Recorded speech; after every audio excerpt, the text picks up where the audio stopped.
Ó ga jù. Eléyìí lágbára. Bàbá Tinubu, where are you? Bàbá Tinubu níbo lẹ wà? Mẹ́wàá ń ṣẹlẹ̀ ní country tẹ́ ń rúlù o. Ẹ jẹ́ leader, níbo lẹ wà? Wọ́n lẹ wà ní UK. Ẹ sinmi dáadáa, kẹ́ jẹ́ kọ́pọlọ yín kó rest dáadáa. Torí ẹ sọ pé ẹ lọ sílùú òyìnbó pé kẹ́ lọ rest. Kí kẹ́ settle lọ́pọlọ yín kí a tó mọ ibi tá à ń lọ. Torí a mọ̀ pé tẹ bá máa dé báyìí, ayọ̀ la máa gbọ́ láti ẹnu yín. Mo mọ̀ pé ẹ̀ ń ṣe gudugudu méje títí lórí tiwa náà. A gbọ́ pé ìṣẹ̀lẹ̀ torí ẹ̀ sá lọ sí ìlú òyìnbó ní UK. Tó bá dé, ayọ̀ ló máa jẹ́ alágbára Ọlọ́run. Nǹkan bẹ. Igboho ṣá, àbí Chief Sunday Igboho, yes. I think I'm very right. Lábá wòran ètè fẹ́ jábọ̀ o. Nǹkan tó ń ṣẹlẹ̀ ní UK. Tí bàbá Igboho tó ń balẹ̀ sí UK. Àṣé, Sunday Igboho. Ọlọ́run ló máa dá sí gbogbo plan ẹ̀ lórí wa ní Nàìjíríà. Lórí Yoruba nation. Ọlọ́run ọba ìyanu, á bá a mú ṣẹ. Ikú ò ní yí Sunday pa àrùn ní sọ lọ́jọ́.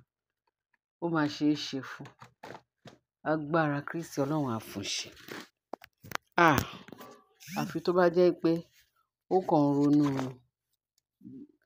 Àfi tó bá pé kò ronú bó ṣe fẹ́ tún ti wá ṣe ní Nàìjíríà, tó ń gbé wa níjà ní Nàìjíríà. Sunday Igboho, Ọlọ́run á wà pẹ̀lú ẹ̀. Á wà pẹ̀lú àánú Ọlọ́run á dẹ̀ dúró tì ẹ́. Orúkọ Jésù Olúwa wa. Sunday Igboho láti lọ tender paper fún Nàìjíríà, fún paper Nàìjíríà láti di Yoruba nation fún Prime Minister ní UK. Ẹ rí pé yẹn lágbára. Ó lágbára. Lọ́tẹ̀ yìí, Ọlọ́run ti jà fún wa, Ọlọ́run á túbọ̀ jà fún wa. Ọlọ́run á tì lẹ́yìn ká lè succeed Yoruba nation. Ó máa ga o. Báwọn Fulani ṣe ké gbàjarè. Wọ́n bá bẹ̀rẹ̀ sí ní pariwo. Wọ́n bẹ̀rẹ̀ sí ní gbọ̀n rìrìrìrìrì. Àṣé wọn ò tiẹ̀ le. Àṣé ẹ̀rù lè bà wọ́n. Because wọ́n mọ̀ pé Sunday Igboho bá jáde, tó bá jáde, ó máa jáde tán ni. Gbogbo ẹ̀yin tẹ́ ń sọ pé Sunday Igboho kìíní kan kò gbọdọ̀ ṣe kìíní, kò gbọdọ̀ wá sí Nàìjíríà. Ṣèbí kó wá sin màmá ẹ̀ ni. Tó bá dẹ̀ sin màmá ẹ̀ tán, kó padà. Ṣé Germany tó ń gbé yẹn, ṣé ìlú bàbá ẹ̀ ni àbí ìlú ìyá ẹ̀? Wọ́n ní ilé bàbá ọmọ kì í bọ ọmọ lẹ́rù. Gbogbo ẹ̀yin onísọkúsọ títí kan gbogbo ẹ̀yin gọ́ọ̀mẹ̀ntì wa. Àṣé ọgbọ́n láti dàrú lẹ̀ ń fẹ́. Láti dá Nàìjíríà rú lẹ̀ ń fẹ́. No wonder tẹ́ fi ní kí Sunday gbọdọ̀ wá sí bíbá. Kò gbọdọ̀ wá sí Nàìjíríà. Kò gbọdọ̀ ṣe, kò gbọdọ̀ mọ̀. Ẹ ti ẹ̀ gbọ́ náà. Ṣé gbogbo iṣẹ́ ibi tó wà lọ́wọ́ ẹnì kankan ni yín tẹ́ kóra yín jọ sí Abuja tẹ́lẹ̀ ń ṣe ìjọba? Ṣé iṣẹ́ ọwọ́ yín ló wá mọ̀ ju ti Sunday lọ? Sunday tí ẹ̀ tí ṣe ìdá kan nínú 10 sí gbogbo nǹkan tẹ́ ń ṣe, gbogbo ìwà ìbàjẹ́ tẹ́ ń kù. Ẹni kọ́mọ ọlọ́mọ má wá sílùú. Ẹ kàn ń tanra yín o. Ọlọ́run ti dìde fún wa o. Ọlọ́run ti dìde fún Sunday Igboho. Á dẹ̀ ṣe láṣeyọrí. Àwọn bàbá Bánjí, Ọlọ́run ti dìde fún yín. Lágbára Ọlọ́run, ojú ẹ̀mí yín bàbá, mo lè máa fi jèrè gbogbo ìjàkadì tẹ́ ń jà fún Nàìjíríà, fún Yoruba nation. Ó dẹ̀ máa ṣìṣojú yín. Ọlọ́run á lọ́rẹ̀ ẹ̀mí yín. Àgbà yín á dalẹ̀ bàbá. Ẹ ṣé gan-an. Tẹ́ fi ti Igboho lẹ́yìn. Tẹ́ fi ń tì wọ́n lẹ́yìn àti gbogbo ẹ̀yin bẹ́ẹ̀. Àwọn àgbààgbà Yorùbá tó ń ṣe òtítọ́ àti olódodo. Ọlọ́run á ràn yín lọ́wọ́. Kí ló dé? Tó bá pé Nàìjíríà wà peaceful, kí la fẹ́ máa ṣe kí la fẹ́ máa separate ara wa fún? Nàìjíríà tó jẹ́ pé ìlú olókìkí, ìlú aláyọ̀, ìlú tó sàn fún wàrà àti fún oyin. Ó ní ìlú Nàìjíríà yìí. Nígbà tí ẹ̀yà àwọn ọba yìí jẹ́lẹ́dẹ́ lẹ bá ní ká fò ká nìṣó. Ẹ wo bí ẹ ṣe fi wá sínú inú ìnira ní Nàìjíríà. Epo fuel yẹn náà ti kọ́kọ́ bẹ̀rẹ̀ láti ba Nàìjíríà jẹ́. Àṣé àwọn oníṣẹ́ ibi, àwọn eléṣù, àwọn èṣù bí ènìyàn, àwọn èèyàn bí èṣù, gbogbo yín pátápátá àṣírí yín ti tú.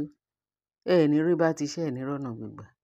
Lágbára Kristi, àyàfi tẹ fa owó epo wálẹ̀, àyàfi tẹ sọ pé Nàìjíríà máa dáa, kẹ́ bẹ̀rẹ̀ sí ní ṣe nǹkan tí gbogbo àwọn èèyàn fẹ́. Torí àwọn èèyàn lè ń rúùlù lé lórí, kì í ṣe pé bóyá àwọn ẹran.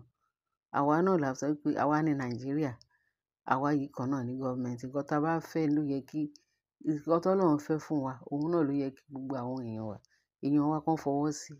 Nígbà tí ẹ̀yin kan sọ pé ẹ máa ní wa lára, Ọlọ́run á dẹ̀ ní yín lára. Gbogbo ẹ̀yin oníṣẹ́ ibi. Sunday Igboho, ájú ẹ ṣe o. Ájú ẹ ṣe o, bọ̀dá mi. Ájú ẹ ṣe o, olórí àwọn ọmọ ogun. Ìwọ gan tó wá sọ pé olórí ogun, ìwọ gangan ló lórí ogun. Èmi sọ nínú play mi nígbà kan pé Sunday Igboho pé king of Sunday Igboho is a king of Yoruba nation. Yes. King yẹn náà ó máa mọ́ ẹ lórí. Ìwọ ló máa lo king yẹn lágbára Ọlọ́run. King of Yoruba nation ni Sunday Igboho. Bẹ́ẹ̀ ni yóò rí lágbára Kristi. Àmín lágbára ẹ̀jẹ̀ Jésù. Ó ti rí bẹ́ẹ̀ náà. Láì fọ̀rọ̀ gùn ni wọ́n ní àwọn Fulani. Wọ́n á sọ pé ní ìlú tiwọn, àwọn indigene làwọn. Indigene làwọn tí Sunday Igboho. Wọ́n sì mọ̀ pé tí Sunday Igboho bá bẹ̀rẹ̀ tiẹ̀, pé òun bẹ́ẹ̀ ṣe bẹ́ẹ̀ dẹ̀ ni. Torí Sunday Igboho, òun ò kí ń fi ẹnu lásán báyàn ṣeré. Tó bá sọ wípé nǹkan báyìí, bẹ́ẹ̀ náà ló ṣe máa rí. He's not a useless man. He's a man of his word. Sunday Igboho, bàbá, mo dúpẹ́ lọ́wọ́ Ọlọ́run fún ẹ ṣe. Ọlọ́run fún Sunday Igboho ṣe lágbára Ọlọ́run. Ọlọ́run dẹ̀ máa fún ṣe títí láéláé. Ọlọ́run dẹ̀ máa gbà fún títí láéláé ni. Bẹ́ẹ̀ ni yóò rí lágbára Ọlọ́run bá ìyanu. So láì fọ̀rọ̀ gùn báwọn Fulani ní kí ló ṣubú tà wọ́n pé wọ́n ké gbàjarè pé kí Tinubu gbà wọ́n. Bẹ́ẹ̀ kí wọ́n ké pe Tinubu. Ìyẹn gan tí ẹ̀ tí dé. Tinubu ẹ̀ tí dé láti UK. Pé tí Tinubu wọ́n ti gbogbo information tí ẹ̀ ti káàkiri. Nǹkan tó ń trending sí nìyẹn. Báwọn Fulani ti ń sá kíjokíjo. Pé tí Sunday Igboho bá dé pé tí wọ́n ti bàjẹ́, ayé wọn ti run jégéjégé. Because báwo ni security ṣe fẹ́ tó àwọn níbi táwọn wà nílùú Nàìjíríà, ìlú tó jẹ́ pé indigene làwọn. Pé nílùú wọn. Pé báwo ni àwọn tó máa wà nílùú wọn tọ́kàn wọn ò ní balẹ̀. Pé kí Tinubu dá sọ́rọ̀ kó tètè fún wọn ní security tó máa guide gbogbo àwọn Fulani. Wọ́n ní nǹkan táwọn Fulani ń sọ ni. Tán lọ ké gbàjarè fún Tinubu pé ṣé àwọn save báyìí. Pé ẹ̀mí wọn save báyìí. Torí bọ̀bọ́ yìí tó lọ tender ìwé. Ṣé ẹ rí pé àwọn òyìnbó wọ́n máa dá sọ́rọ̀ wa? If care is not taken. Irú ètò Yorùbá Tinubu tó ń ṣe òṣì káàkiri. Ọlọ́run dárí bàbá. Mo wà very sorry láti máa sọ fún yín rẹ̀. Ọlọ́run kó dárí jọ. Àwọn ò wá yín. Òun náà fi àtọmọdé àtàgbà àti àtàwọn ọmọ baby gan wọ́n sọ̀rọ̀ sí why. Torí ìyà tẹ́ fi ń jẹ wọ́n. Ẹ fi àpọ́nlé lẹ̀ láti fi pọ́n yín lé. Nígbà tẹ́ fẹ́ bà tí wọ́n jẹ́ tẹ́ ń fi bí pa wọ́n tẹ́ ń fi ìyà jẹ wá ní Nàìjíríà. Báwo náà ṣe ní sọ̀rọ̀ sí yín? Ẹ mọ̀ pé inú ìnira lèèyàn wà. Tí èèyàn bá wà nínú ìnira tí ò sí ìtura kankan, báwo ni èèyàn ṣe ní sọ̀rọ̀? Wọ́n á sọ̀rọ̀. Wọ́n á sọ èyí tó jẹ́ kò bá kù gbọ́ ọ̀rọ̀ fún yín. Àfi kẹ́ ya change ni. Kọ́lọ́run kó mí sí yín. That is my prayer. Pé kọ́lọ́run kó mí sí bàbá. Bàbá yìí kó change because that is not a man of kì í ṣe ìwà gidi. Kì í ṣe ìwà tẹ́ ẹ̀ ń hù yẹn. Mi ò mọ nǹkan tí mo fẹ́ fi sọ. Because bá tún sọ sí wa ní mò ń bú yín. Mi ò bú yín.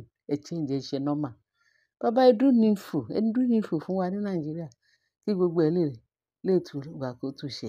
Báwo lè ṣe máa ṣe ìjọba káwọn kan tún sọ pé ìjọba tí wọ́n kàn sọ. It's an insult to you. Kí ló dé? Because ẹ̀yin lẹ fà. Nígbà tí Sunday Igboho tó retí tí gbogbo Yoruba nation pé ìnira yìí pọ̀ kí la fẹ́. Ṣáà máa dákẹ́ kú ni. Máa lè dákẹ́ kú. Bàbá Tinubu, ẹ̀yin lẹ fà. Torí eléyìí ti pọ̀ jù. Ẹ mọ̀ pé tí èèyàn bá sún kan ògiri, nígbà tó lú ẹ bá máa tó máa bẹ̀yìn, ó máa wẹ̀yìn wò anything tó bá rí ló lè fi harm ẹni tó ń lé e. Torí náà, Baba Sunday Igboho, Chief Sunday Igboho, the king of Yoruba nation, òun ni Sunday Igboho. King of Yoruba nation, a bẹ̀ yín, Ọlọ́run á túbọ̀ fún yín ṣe. Ẹ tètè wá o, Ọlọ́run á dá yín lóhùn ayọ̀, tẹ máa fi wá rescue Yoruba nation ní Nàìjíríà because àwọn Fulani ò jẹ́ ká gbádùn, kidnappers ò jẹ́ ká gbádùn, gbogbo àwọn ìwàkiwà, gbogbo àwọn ipá, gbogbo àwọn bó bá bù lẹ́sẹ̀. We are tired. Wọ́n ti sún wa kàngìrì. Sunday Igboho, Ọlọ́run á fún ẹ ṣe. Ẹ ṣe èsì ayọ̀ àti àlàáfíà lẹ máa fi kérò oko padà wá sílé. Ìlú bàbá ẹni kì í ba ọmọ lẹ́rù. Lágbára ẹ̀jẹ̀ Jésù, ẹ gbèyè ní orúkọ Jésù Kristi Olúwa wa. Àmín.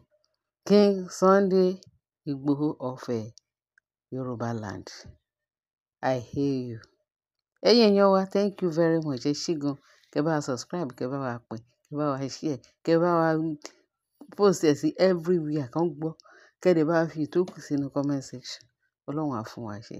In Jesus' name, amen.